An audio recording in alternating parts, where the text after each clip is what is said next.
시술을 잘못해서 실패를 하는 게 있죠, 그죠? 시술을 잘못했으니까 실패를 하는 게 있잖아. 우선 실패의 원인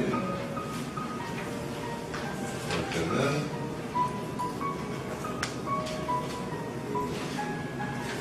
잘못된 시술을 했다.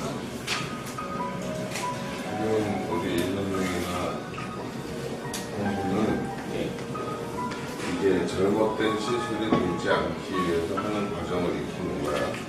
시간이 걸리는데 이거 역시 본인이 노력하지 않으면 안 돼. 본인이 나의 발전, 자기의 발전을 위해서 노력을 해야지.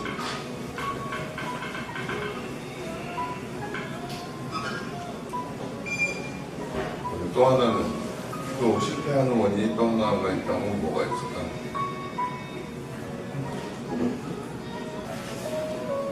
잘못된 시술 말고 또 실패할 수 있는 원인이 뭐가 있을까요? 장준경 실장님. 네, 관리소. 맞았어요. 맞았어요.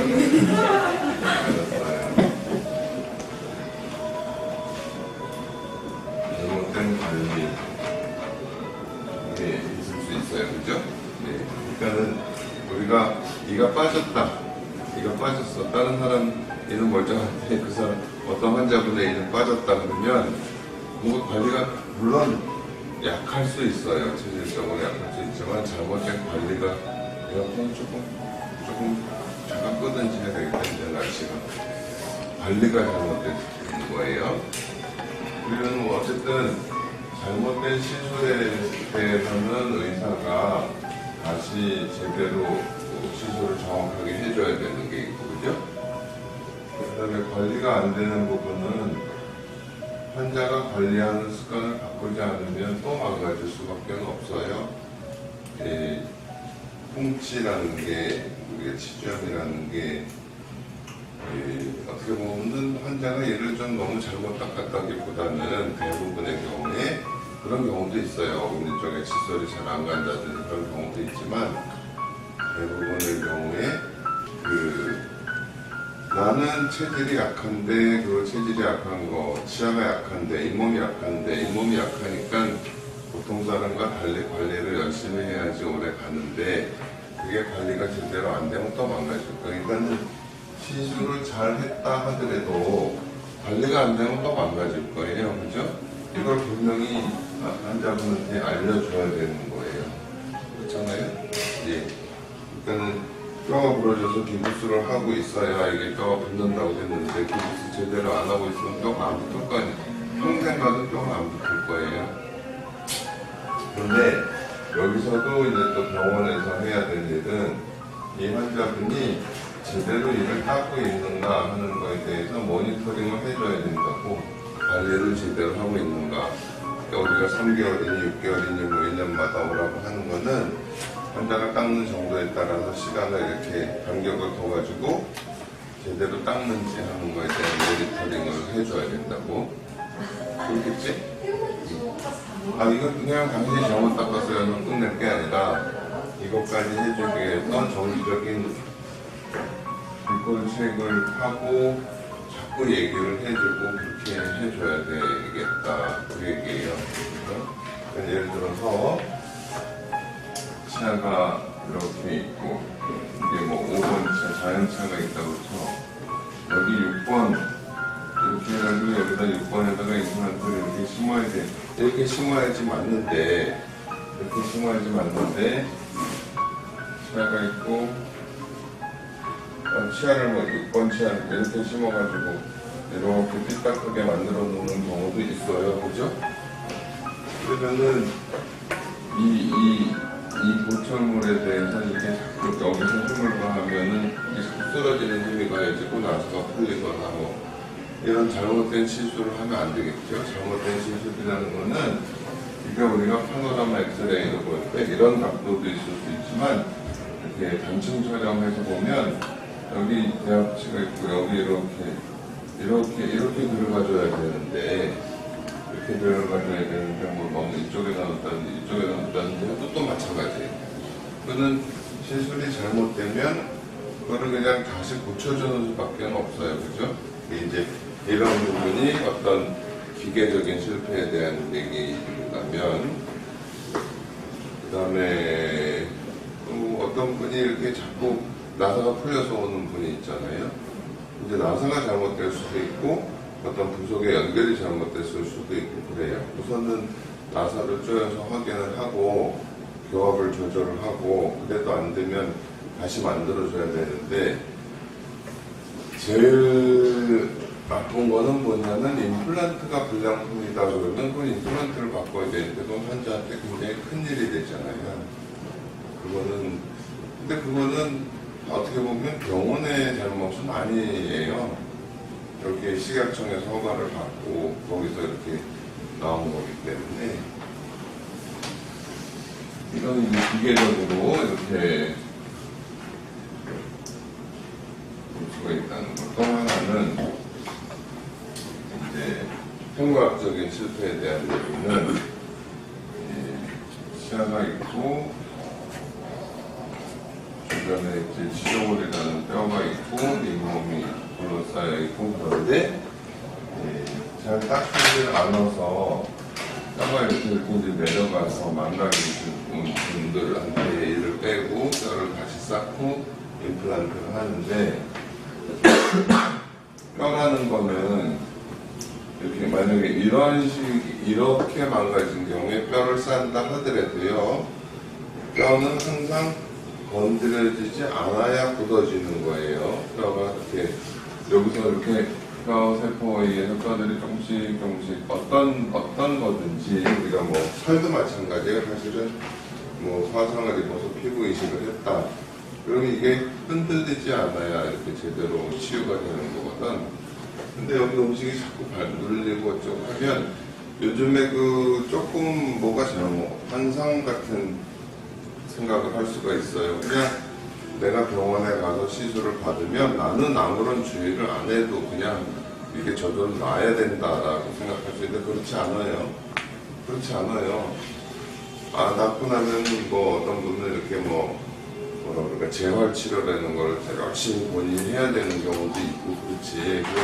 저절로 다 되는 게 아니고 내가 해야 될, 환자가 해야 될 몫이라는 게 꼭 있고, 그걸 알려주고 그게 되도록 계속 체크를 해주고 그렇게 해야 된다는 거예요. 이런 경우도 마찬가지예요. 이렇게 설사 이렇게 뼈가 망가지면 우리가 여기다가 뼈를 쌓아놓으면 비교적 뼈가 잘 되지만 이런 데 눌리는 데는 절대로 뼈가 될 수가 없어요. 그러니 뭐 이렇게 똑같은 양이라고 할지라도 이거나 양이 똑같다 할지라도 이 세포들이 작용해야 되는 거리도 멀고 여기서 건드려지는 양도 많고 하면 이게 제대로 뭐 거의 뭐 한 이 정도距離로 나머지 다 망가지고 그럴 건데, 이거를 환자가 주의를 해주지 않으면 몇 번을 해도 계속 망가질 수밖에 없다. 그렇게 해서 그러니 뭐 보통은 이제 어렵다 안 된다 해가지고 이렇게 뼈를 쌓는 경우는 더 말할 것도 없을 거예요. 그지? 최대한 우리가 플리를 이렇게 얹혀놓고 플리도 가급적 움직이지 않게 경우에 따라서 이렇게 임시 임플란트라는 거를 꽂아가지고 플리가 흔들리지 않게 해주는 경우도 있잖아요. 플리를 덮어놓는다는 거는 이 뼈 쌓아놓은 게 흔들리지 않고 그대로 있어주라고 하는 건데, 식사를 하다거나 뭐 하다가 이게 자꾸 건드려주고 하면 이게 뼈가 이제 굳을 수가 없으니까 경우에 따라서는 뭐 이렇게 돼가지고 여기다가 임시 임플란트 같은 걸 넣어서 플리가 조금이라도 덜 움직이게. 그리고 가끔 여러분이 이제 우리가 보호 플리를 해주는 경우에 플리를 수정을 한다든지 체크를 하려고 할 때 플리 안 갖고 왔다. 이거는 24시간 낀다고 볼 수가 없는 거잖아. 내가 조심한다고 될 문제가 아니에요. 우리가 그냥 말하고 물 먹고 하는 과정. 밥을 안 먹어도 말하는 데서도 혀가 계속 움직이는데, 그러니까는 그런 부분, 그러니까는 좀 난이도가 높은 진료를 할수록 그에 따른 주의사항도 철저하게 지켜줘야 된다. 모두 다 지킬래요?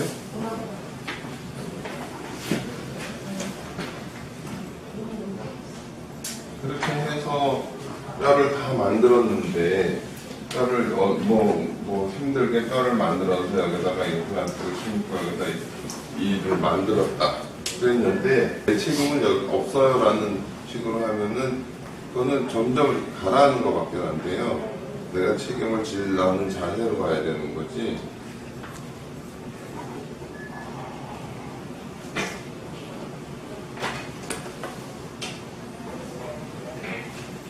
이제 지금 잘못된 시술과 잘못된 관리에 대한 얘기를 좀 했고, 심리적인 거를 좀 얘기를 하면 여기 봐요.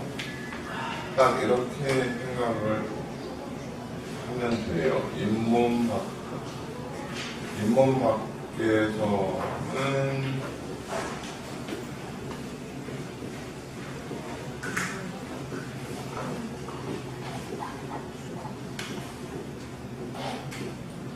자연스레 똑같이 보이게 만들겠다 그런 생각으로 하는 거야. 알겠어? 지금 이게 예를 들면 치아가 쾌나인 같은 치아는요 좀 안으로 이렇게 많이 이렇게 콩고니를 보면요 콩고니는 다 좀 안으로 이렇게 들어와 있어요. 이렇게 이게 아마 물어뜯기 좋게 하려고 그렇게 됐는지 모르겠지만, 그런데 지금 주공실에서 자꾸 그런 문제가 나와서 이게 그럴까? 보통 임플란트를 조금 이렇게 안쪽에 심어줘야 된다고 그랬잖아요. 그리고 여기다가 뼈를 이렇게 잘 녹지 않는 뼈를 만들어 놔야 이가 빠지고 나서 이 얇은 뼈가 없어져서 잇몸이 내려가는 거를 이 뼈가 막아줄 수 있다 이렇게 얘기를 했잖아. 그러면 우리가 잇몸 밖에 나와서는 이런 형태가 돼야 되는 거고, 이럴 때는 자 여기 봐봐, 이제 임플란트를 심는 깊이에 대한 얘기를 하는데, 자 임플란트를 이렇게 만약에 심었다고 쳐봐. 이렇게 만약에 심었다고 쳐봐. 그러면 이를 만들 때 이렇게 만들어야 되잖아. 그지? 그러면 여기에 뭐 찌꺼기가 쌓인다든지 그런 문제가 또 있을 수 있잖아요. 잇몸을. 근데 만약에 임플란트를 이 정도 깊이로 심는다면 이렇게 만들어야 되겠지, 그지? 이렇게 만들어야니까 이런 거를 이머전스 프로파일이라고 얘기를 한다고 그랬어. 그러니까는 잇몸이 여기 있으면 여기서부터는 자연스러운 치아의 형태가 돼야 되니까 여기서부터는 이렇게 만들어줘야 된다고요. 알겠어요? 근데 그러려면 임플란트가 너무 깊으면 또 어떻게 될까? 그러면 여기로 찌꺼기가 쌓이는 게 깎이지 않는 구조가 될 거 아니야. 그러니까는 보통 요 치아보다 한 2, 3mm 위 깊이에다 심으라고 그렇게 얘기를 해요. 이런 거를 만들 거를 고려를 해서 잇몸 바깥으로 나오면 무조건 자연치아랑 똑같이 한다. 최대한이지, 물론 뭐 불가능할 수도 있지만 그렇게 생각을 해야 되는데, 심리학적인 실패를 생각을 하려면 도대체 심리라는 뼈는 하나를 얘기하면 잇몸 밖에서 나와서는 자연치아 똑같이 만든다라는 생각을 하면, 여기 봐요. 심리 어떻게 해야 모양이 예쁜 건가 하는 거를 알아야 뭐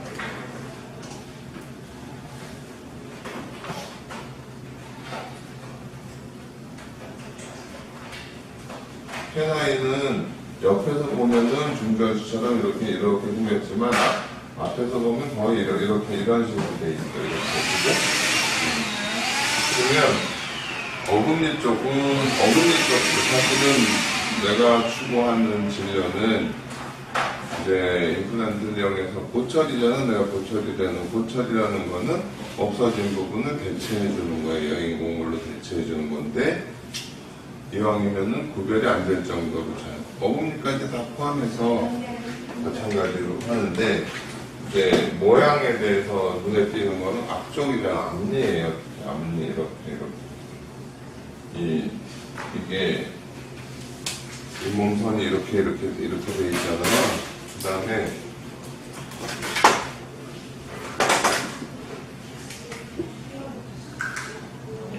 전체적으로 그 다음에 스마일 라인이라는 게 약간 이런 식으로 형성이 돼야 되는 거고, 그 전에 제일 중요한 게 뭐라고 그랬어요? 여기 중심선이 맞아야 돼, 그치? 그 다음에 이 두 눈동자선하고 중심선하고 두 눈동자선하고 그 옆면하고 맞추고 기준선에 대해서 잘 맞춰야 된다. 그래서 이제 중심선, 미들라인이죠. 그 다음에 동공간선, 그 다음에 뭐 대학평면 캠퍼스 라인이라고 그냥 쓰죠. 이 세 가지를 구별을 하고, 그렇잖아? 이런 어떤 큰 기준선에 맞춰서 만들고, 그 다음에 요거 하나하나의 배치라든지 요 치아와 요 치아의 뭐 크기 비율이라든지 뭐 높이는 어떻게 돼야 되고 뭐 측정치는 약간 중절치보다는 살짝 올라가 있는 거고 책을 자꾸 보고 적용하고 그 다음에 이거는 어려운 게 뭐냐면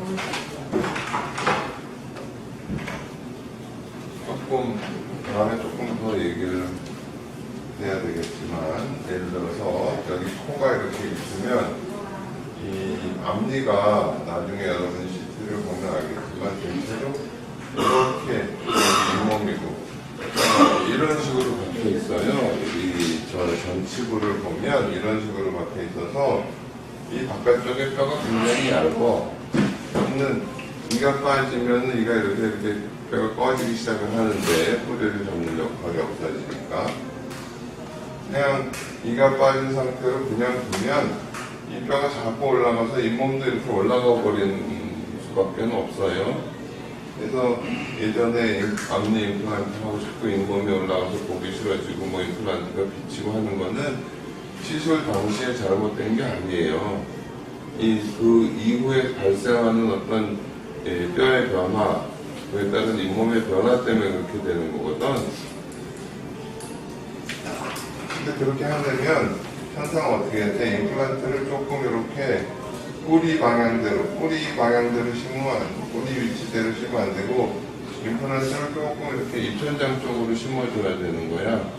그리고 여기다가 이렇게 잘 녹지 않는 뼈를 이렇게 좀 만들어주고 여기도 좀 채워주면 좋겠죠? 그래야 이 얇은 뼈가 없어진다 하더라도 이 부분에서 이렇게 잇몸 높이가 유지되고 그러니까는 치아는 조금 이렇게 될 수밖에 없어. 이렇게 만들어줘야 돼. 전치는 알겠어? 페라인도 여기 잇몸이 이렇게 잡혀 있으면 이렇게 나올 수밖에 없다고. 그리고 가끔 이 부분도 약간 두껍게 해줘야 돼요. 여기가 너무 얇으면 다 부러져요. 알겠습니까? 지난번에 뭐 템퍼를 깨지고 좀 여기 뭐 어쩔 수 없어요. 이런 부분을 유지하려면 조금 안쪽에 심어줘야 되고 거기서 이렇게 만들다 보면 여기가 너무 얇아지면 안 되거든. 그러니까 설명을 할 때 이 부분이 약간 돌출될 수 있다고 꼭 얘기를 하잖아. 이렇게 이 부분은 조금 보강을 해주는 수밖에 없죠.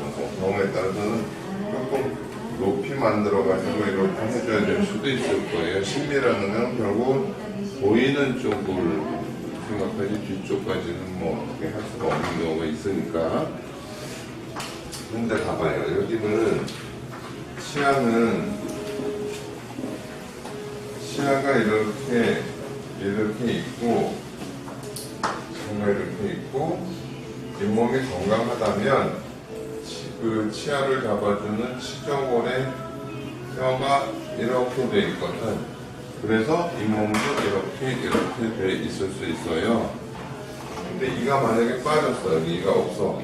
그러면 여기 이렇게 뿌리가 있으면 여기서는 뼈가 이렇게 안 돼요. 이렇게. 이 부분이 이렇게 이런 뼈가 생길 수가 없어요. 이런 뼈가 생길 수가 없어. 그러니까는 어쩔 수 없이 이건 한계가 있으니까 이 치아를 살짝 이렇게 통통하게 해서 조금 덜 보이게 하기도 하고, 그 다음에 이 바깥쪽에 뼈 이게 살아 있어야 되기 때문에 뼈를 다시 만들어줘야 되고 뼈도 만들고 어떤 잇몸의 형태도 잇몸의 형태도 자연스럽게 해주고, 그 다음에 치아 형태도 잘, 그러니까는 이건 굉장히 어려운 거야. 앞니 임플란트는 뼈도 잘 다룰 수 있어야 되고, 우리가 잇몸도 자연스러운 형태의 잇몸이 갖도록 해줘야 되고, 그 다음에 어떤 치아도 우리가 예전에 임플란트가 나오기 전에 기공사, 지금도 마찬가지지만 기공사들이 그거 하는데, 세라믹을 얼마나 이쁘게 만드냐, 뭐 그거 갖고 맨날 세미나 쫓아다니고 하잖아, 그치? 그 전에 형태에 대한 걸 우선 알아야 되는 거고, 그 다음에 세라믹이 자연치하고 구별 안 되게 구워질 수 있을 정도. 예전에 임플란트가 나오기 전에 가장 어렵다고 생각하는, 그러니까는 이 전 세계에서 가장 잘 만드는 기공사도 이게 자연치고 이게 인공치라면 똑같이 만드는 건 불가능해요. 뭐 유명한 기공사들이 와서 자기 케이스 자랑하고 보여줄 때도 이렇게 만들어 놓은 거 내가 한 번도 못 봤어요. 전부 다 두 개를 같이 씌우든지 이런 식으로 만들어 대칭이 돼야 되니까. 근데 임플란트를 하면은 야 이건 참 공부할 만하다 하는 게 뭐냐면 이 위에 뼈에 대해서도 만들 수 있어야 되고, 그 다음에 여기 잇몸도 내가 모양을 잡아줘야 되고, 그리고 나서 이걸 해야 되는 건가. 그러니까 훨씬 더 수준이 높은 진료를 해야 되는 거예요.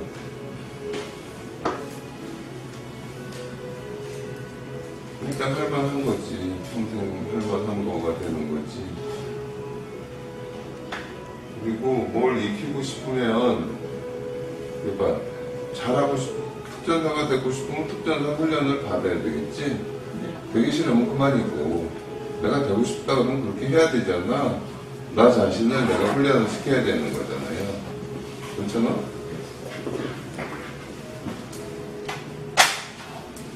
자네 같으면은 뭐 후배든지 뭐든지 내가 참 열심히 하니까 하나라도 더 가르쳐야지 이러겠구나. 그렇게 될 거 아니야. 얘는 뭐 열심히 안 하네. 그러면 뭐 가르쳐주고 싶나? 그렇잖아? 마찬가지잖아요. 알잖아. 우리 지혜 씨는 그냥 대충 하는 데서 몇 년을 있는다고 해서 알 수 있어지는 게 아니에요. 아시겠어요? 잘 들어봐. 아이를 키우는데 아이한테 먹을 것, 뭐 맛있는 걸 사주고 좋은 옷 입히고, 근데 애가 능력은 하나도 없고 절제력도 없고 참을성도 없고 성실성도 없고, 애는 그 다음에 걔가 사회에 나와서 걔는 뭐가 되나? 우리 부모가 왜 나를 이렇게 그렇게 될 거 아니야? 그잖아.